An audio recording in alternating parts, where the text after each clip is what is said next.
Hey there, everyone. It is time for me to talk about the books that I read during the month of May.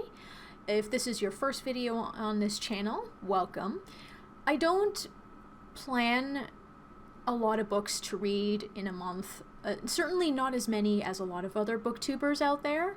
I know what my limitations are.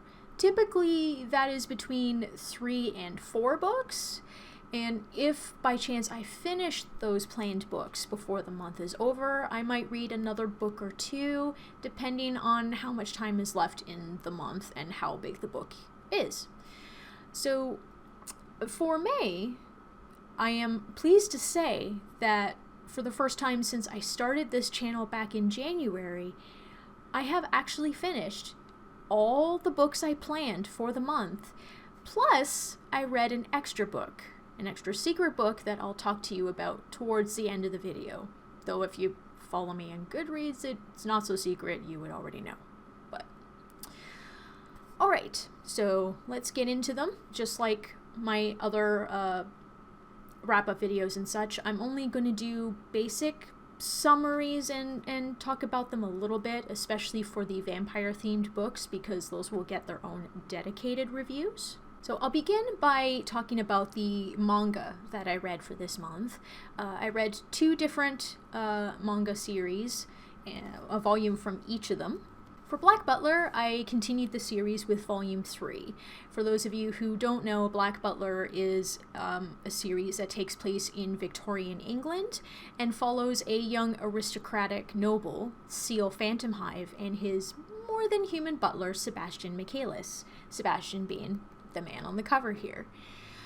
It's this book finished the second story arc of the manga, the Red Butler arc, which focuses on the Jack the Ripper murders, the Yana Toboso's interpretation of the murders with the characters that she's created, which I'm pleasantly surprised for what little I do know about the Jack the Ripper murders.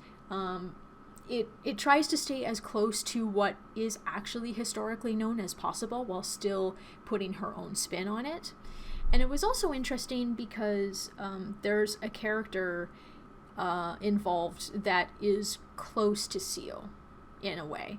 And I'm not going to say anything else because it'll be a major spoiler. And Sebastian also ends up fighting with the other person involved, who is also not human, not the same being as Sebastian is, a different type. But that was a pretty epic fight. Happened over the course of 2 to 3 chapters, I think. And with all that doom and gloom, it kind of lightened up by the end of the volume because Seal had his 13th birthday at the end of this volume.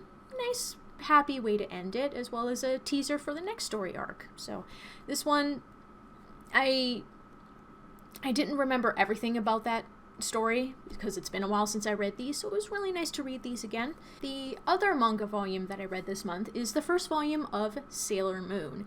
I have been a fan of Sailor Moon since the original anime came out in English for the first time in the 90s. It's the one franchise that I can honestly say I love with all my heart. And it was interesting reading this. Again, this is a reread. But it's back when I was first getting involved with Sailor Moon and the manga, which was being taken care of by a different company at the time. I remember picking up an issue in the comic book store, and it was issue 7 or 8.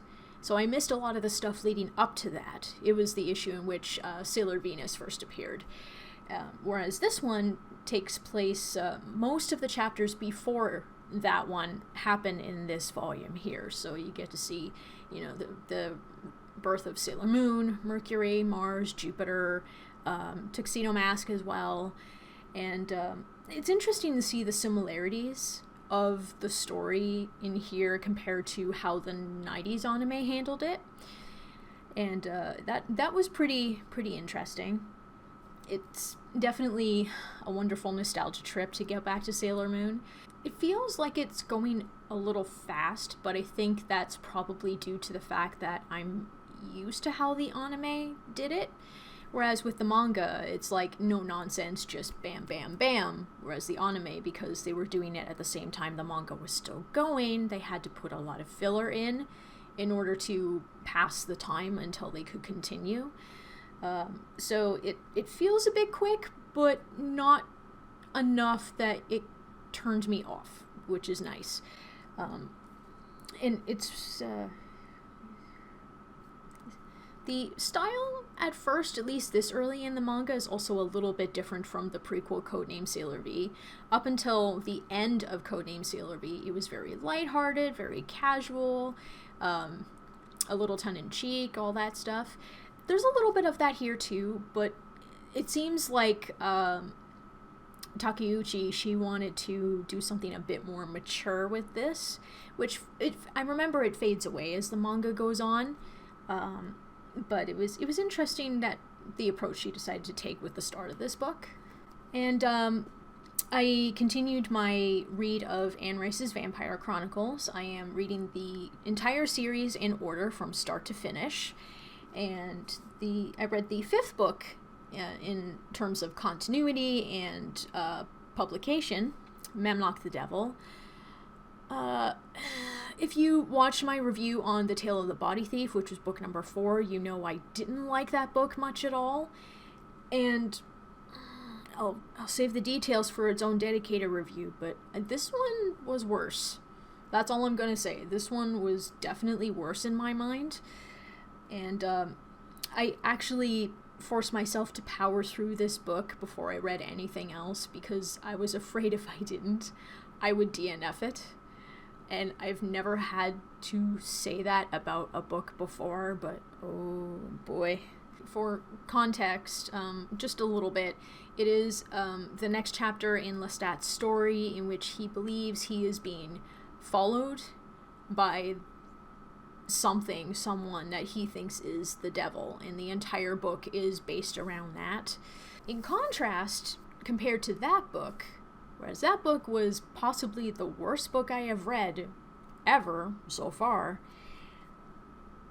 Let the Right One In by John Ajvide Lindqvist, titled as Let Me In for the American movie adaptation in this version of the book that I've got. Huge difference. Oh my gosh, this book was freaking amazing. I enjoyed it so much, and I didn't even... This thing is like 500 some pages, and no, not quite. It is 472 pages, and it did not feel like it was that long of a book. It's my second 5-star book ever. It follows a young boy named Oscar who lives in Blackberg, which is a suburb of Stockholm, Sweden, and he meets a young girl named Ellie, who is the vampire of the story. And there's so many themes that it covers, and it's written so well. And if I continue talking about it here, I'll watch out for that video. I'm gonna make sure it goes up soon. It is phenomenal. For my extra book for the month of May, I went back to the Vampire Chronicles because I do really want to try and finish those books by the end of the year if I can. And so next book in terms of publication and continuity is Pandora, which is part of the 2-book miniseries, The New Tales of the Vampires. But it is considered part of the mainline series at this point. And Pandora was originally mentioned by name in The Vampire Lestat, and then was actually seen for the first time as an actual character in The Queen of the Damned. But we didn't really know that much about her, aside from the fact that she was a fledgling of Marius and is almost as old as he is. So it was kind of nice to read Pandora's story again. It's not a very long book, and in fact the font size in this is bigger than normal, even for a mass market paperback, to make it look like it's thicker than it actually is. So it was a nice fast read. I finished it within like 3 or 4 days. It didn't take very long. I was taking my time. I don't like rushing my reading. It's definitely not a great book, but it is a good book. It's decent enough to read, and I will tackle this one in more detail in its own dedicated review. I really hope I keep up with this, with this role that I started with this month.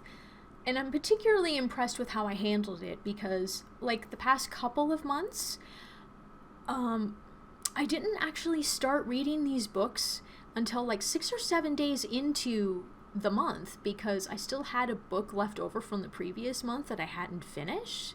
So I was still working my way through that. And I don't like working on my new pile of books until the previous one is completely finished.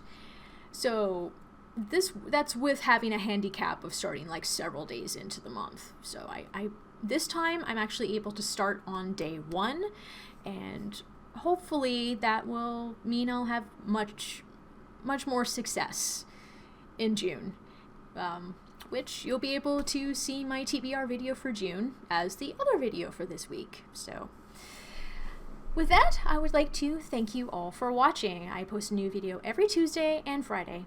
Have a good one, guys. Bye!